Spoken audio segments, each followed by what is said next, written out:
jurang Jurang yang di sangat kanan. membahayakan. Ya, kita OTW kembali. Hati-hati, tapi demi semangat dan Jadi saya dan Obrian dari Puskesmas kita mau jemput Ibu Habil.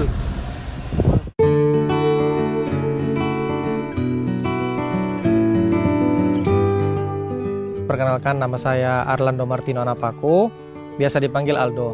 Saya bekerja sebagai seorang dokter di Kabupaten Sumba Timur, tepatnya di Kecamatan Ngadungala atau yang dikenal daerah selatan dari Sumba Timur.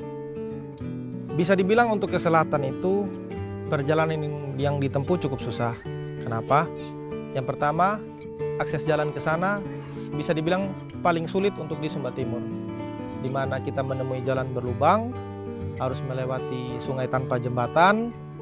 Kemudian di dalam perjalanan itu kita tidak akan menemukan banyak rumah warga. Jadi kalau pecahan motor atau mogok, urus diri sendiri sudah. Kemudian jaraknya sekitar 100 kilo lebih. Mungkin buat teman-teman 100 kilo itu dekat. Iya kalau jalan aspal. Tapi kalau jalan rusak itu luar biasa capek.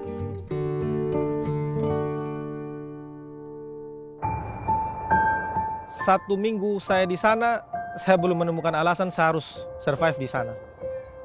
Saya bilang di Tuhan, bagaimana cara saya bertahan hidup? Kenapa saya bertanya seperti itu? Bayangkan di tahun 2020 masih ada tempat yang jalannya susah, listriknya tidak ada, sinyal tidak ada, air ada, hanya bukan buka keran, tapi harus ambil di mata air. Tuhan tidak pakai waktu lama jawab saya punya doa. 2 minggu saya di sana, saya menemukan alasan kenapa saya harus bertahan di sana. Yang pertama, orang-orang di sana memang sangat butuh sentuhan. Kenapa?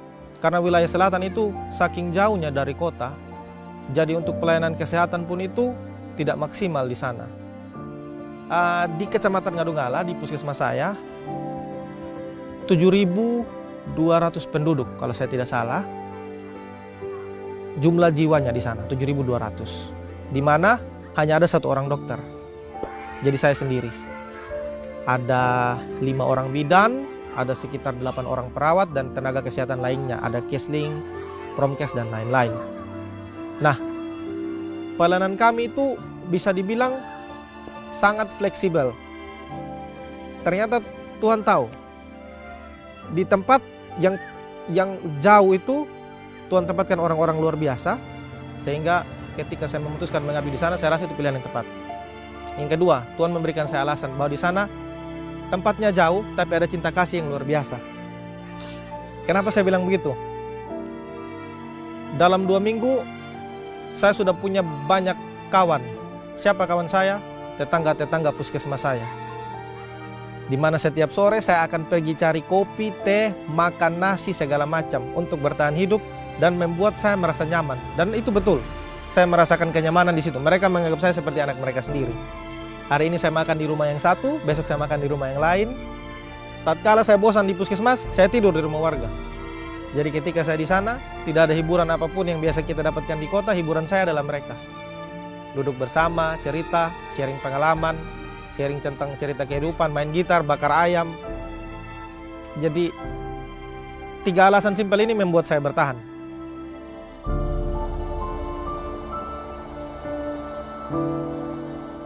Jadi dari Senin sampai Sabtu, setiap pagi saya pelayanan.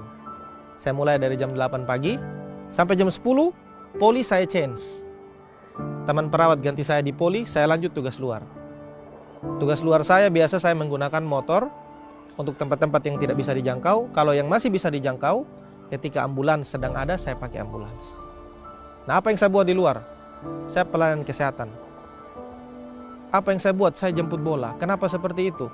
Karena jarak dari puskesmas ke 5 desa ini, selain desa kelima yaitu tempat puskesmas itu berada, itu cukup jauh. Saya ambil contoh, ada satu desa namanya Kak Banda.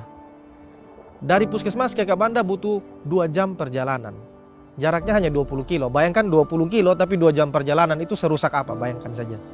Dan itu menggunakan motor. Kalau menggunakan mobil 3 jam. Ada satu dusun lagi namanya Manggit.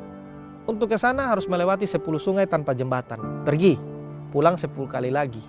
Nah, saya mengajar orang-orang di tempat itu. Sehingga saya memutuskan saya jemput bola, saya ke sana, saya bawa obat. Atau yang teman-teman biasa kenal dengan puskesmas keliling atau pusling.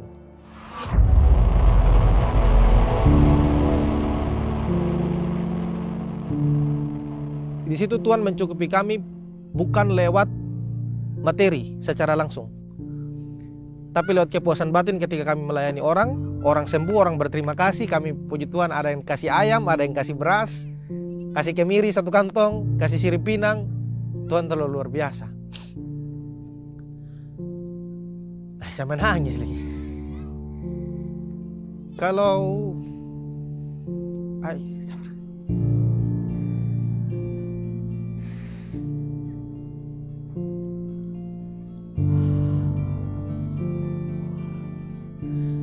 saya punya penyakit bawaan, asma. Kalau saya sakit itu sangat merepotkan orang lain. Di sana Tuhan pelihara saya tidak pernah sakit.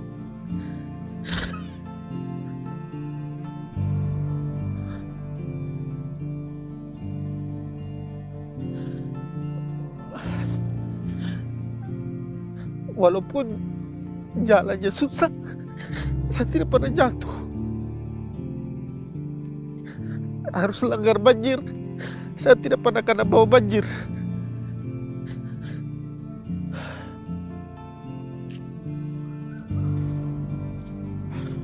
Bapak saya dokter, Kak. Meninggal 2009. Saya kelas 2 SMA. Beliau hanya bilang begini, kalau kau pilih jadi dokter, kau jangan berpikir untuk kaya. Saya bilang, omong kosong, pasti jadi dokter itu karena mau kaya. Sekarang baru saya rasa, kerja uang tidak seberapa, capeknya luar biasa. Tapi senang lihat orang lain senang.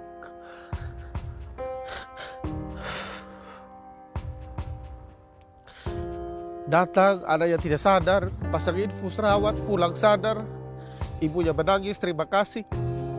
Senang kita.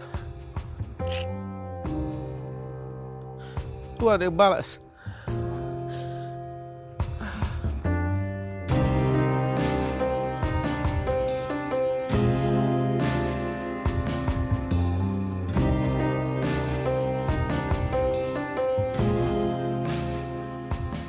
Saya berpikir, saya harus buat lebih banyak hal. Kita lanjut pelayanan lagi, Kak. Pelayanan di puskesmas itu mungkin agak beda. Kalau teman-teman berpikir kayak di rumah sakit, lihat tembok, pasien sampai puluhan, kerjanya harus cepat. Kalau pelayanan puskesmas, kita lihat alam, pasiennya sedikit, 20, 15 kalau yang datang ke puskesmas. Tapi begitu kita yang ke mereka 100, 200, pernah paling banyak 360 orang dalam satu hari. Kami bisa punya tim yang luar biasa. Kami selalu bisa bekerja sama melayani pasien dengan baik. Tuhan juga punya cara bentuk kita lewat orang-orang di sekitar kita. Menurut saya tidak tahu benar atau salah, Tuhan pertemukan kita dengan orang-orang luar biasa. Kita belajar dari mereka. Cuma buat saya, ketika saya menolong orang lain ada kepuasan tersendiri.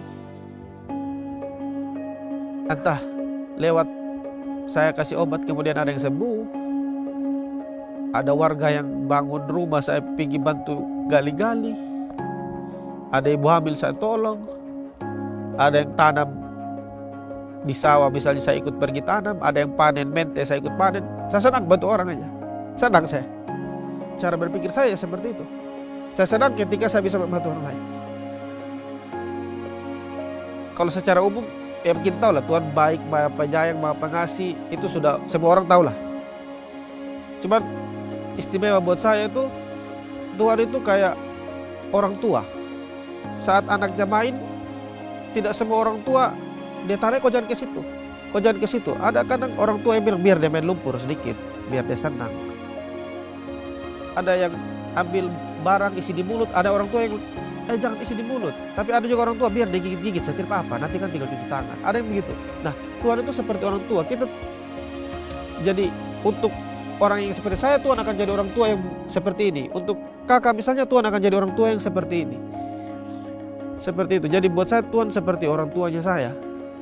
Jadi ketika saya di selatan, saya bilang, saya tanya di Tuhan apa yang saya harus buat dan bagaimana saya bisa bertahan. Tuhan bimbing saya pelan-pelan layaknya orang tua. Tak kala itu dia mulus terus, oh tidak. Ada kalanya juga saya sempat frustasi, aduh tidak sinyal mati sudah, bagaimana Tuhan kasih jalan. Hei, pergi pohon sinyal aja dekat kok, kau tinggal naik motor pergi. Akhirnya saya sadar, hei jangan mengeluh, hanya 5 menit saja. Tak kala tidak air, mau sampai kapan tidak ada air ini? Kalau begini terus saya minta pindah. Berapa heran air harus pergi ambil di mata air, pakai kayu, jerigen 3, jerigen 4, bilang di Tuhan. Tuhan bagaimana? Sebagai orang tua, Tuhan bilang, kau pergi ambil saya dulu, tidak terlalu buruk kok. Jalan-jalan, oh ya tidak seberapa buruk juga, nikmati. Jadi buat saya Tuhan kayak orang tua. Quote saya itu, semakin banyak jalan, semakin mengucap syukur. Kenapa? Karena setiap kali kita melakukan suatu perjalanan, traveling, entah kita pelayanan kayak ke daerah-daerah terpencil, kita ketemu dengan banyak orang baru. Dan setiap orang baru itu akan memberikan cerita kehidupan mereka kepada kita yang selalu ada sisi positif yang bisa kita ambil. Dan ketika kita mengambil itu, kita akan sadar bahwa ternyata ada orang yang lebih susah daripada kita masih happy-happy saja. Dan kita bukan orang yang paling susah di ini dunia. Makanya saya bilang semakin banyak jalan, semakin mengucap syukur.